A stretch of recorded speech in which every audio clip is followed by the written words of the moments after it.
Good morning, and here it is Thursday, and it happens to be the time for Torsah Moments. And this evening, it'll be time for Wake Up, but more about that later. Yes, I have my world famous coffee cup. See? Torsah Moments. And coffee and cookie with the rabbi. There you go. I'm the rabbi. That's the coffee. Thank you, Sherry. Here's the cookie. Thank you, Jay Lee and Bob the Builder. And it's 3, 2, 1. Here we go.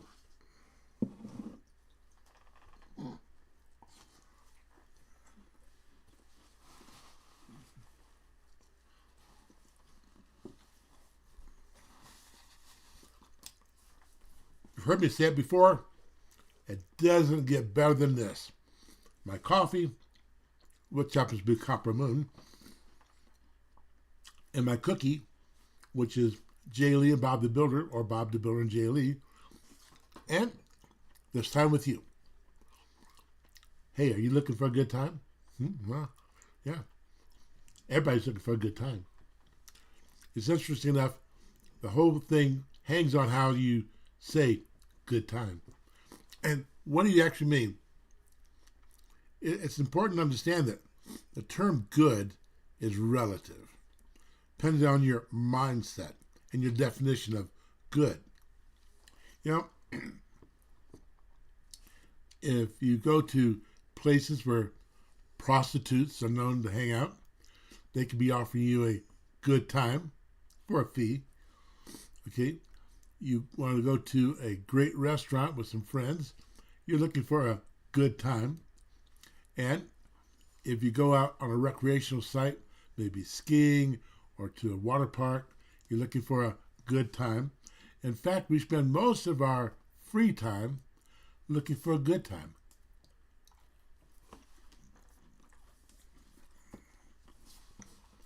There aren't too many people who say, well, I had a really good Shabbat.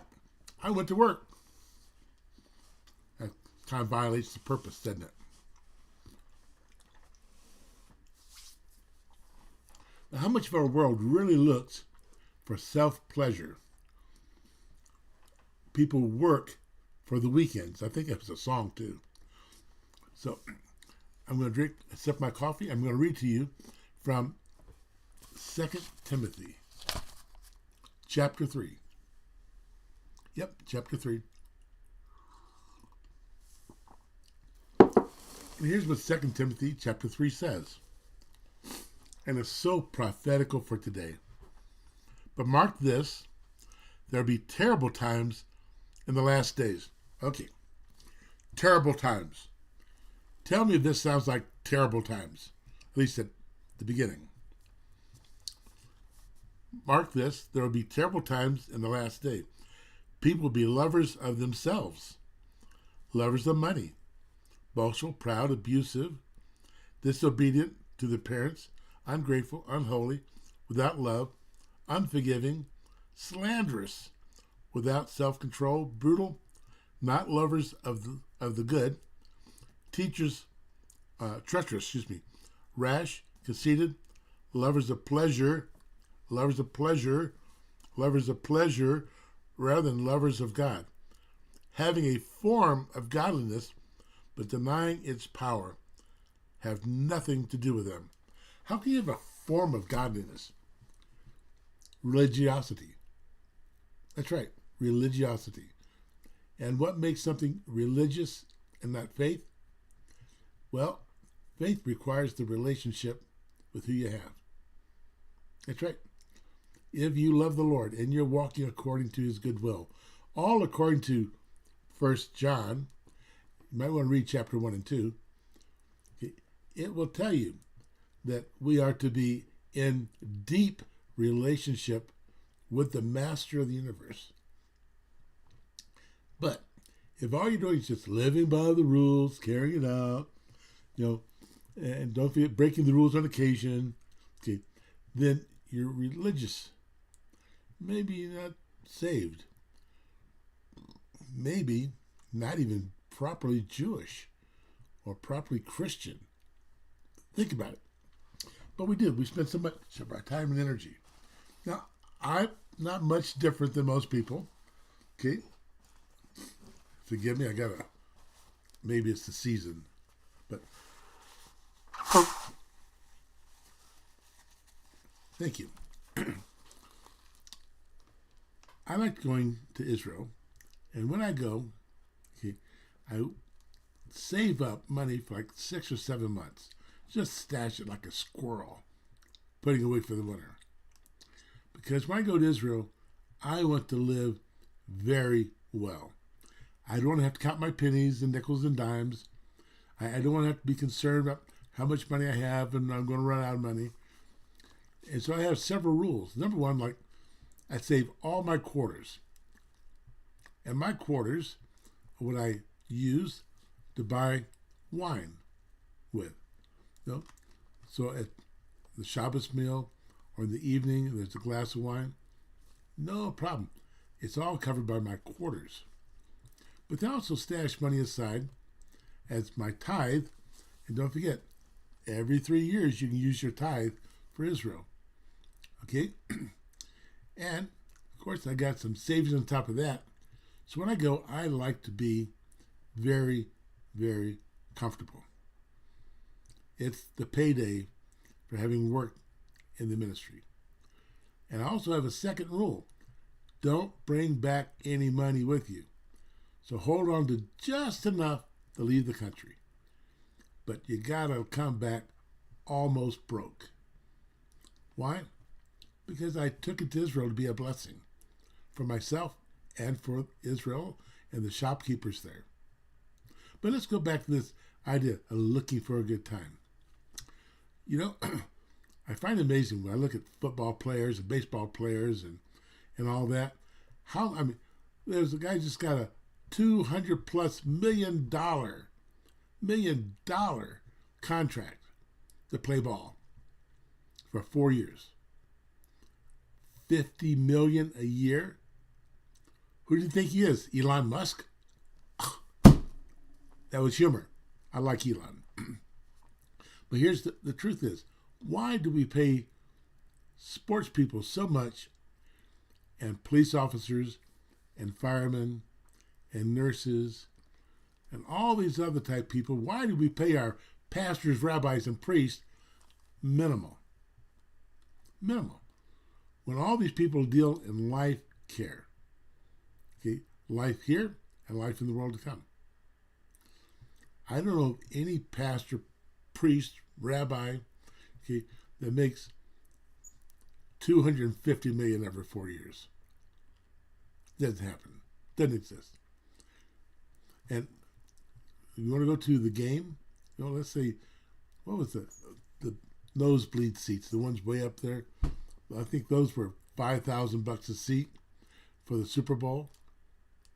And you're not going to go alone. You're going to put out $10,000 to $12,000 to go watch a football game? I don't understand. I just don't. But we're always looking for a good time. But I got news. You can have a good time in the Lord.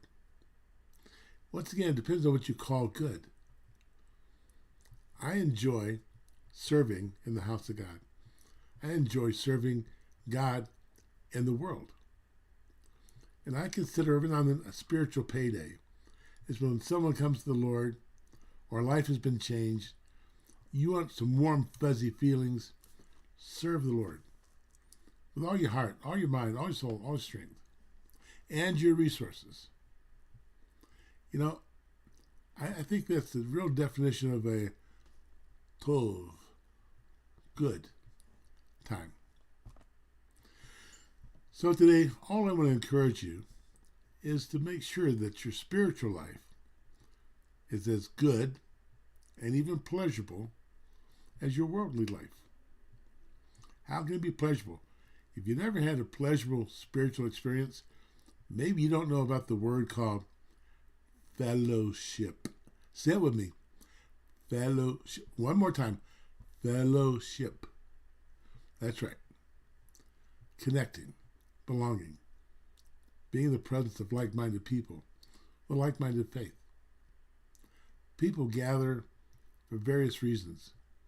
But always it comes down to like-mindedness, fellowship, and looking for a good time.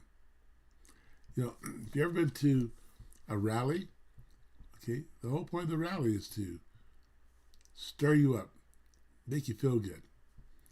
You ever been to a crusade? Yeah, a crusade where people actually get together on purpose in large numbers to glorify God, to praise the Lord, to sing songs to Him. Yeah, I'm not talking about a dog and pony show, by the way. I'm talking about people actually pouring their hearts out. That was one of the beauties of Billy Graham's revivals. It was never a dog and pony show, but it was always significant worship across the board, evangelicals, charismatics, and all alike, coming to be in the presence of the Lord, to hear the message, to bring an unsaved friend who could absolutely, how should I put it, find himself lost in the love and in the presence of the Lord. That's right. I'm looking for a good time. And I'm not going to find it in the lake of fire, because if I go to the lake of fire, because I tried to find it here on earth. No, it doesn't work so well. A good time. Now let me tell you about this evening. At 6 o'clock, we're going to be doing Purim and Hamatashin. That's right. Purim, or why eat Hamatashin. We're going to actually be making some Hamatashin. It's going to be a cooking show. So plan on joining us, okay, at 6 o'clock, either here or on YouTube, Facebook, whichever. And if you would, get ready with a pen and paper. We're going to give you the recipe so you too can make Hamatashin for Purim. We're going to tell the Purim story. And I'm going to tell the story of my great, how far back? Uncle Victor.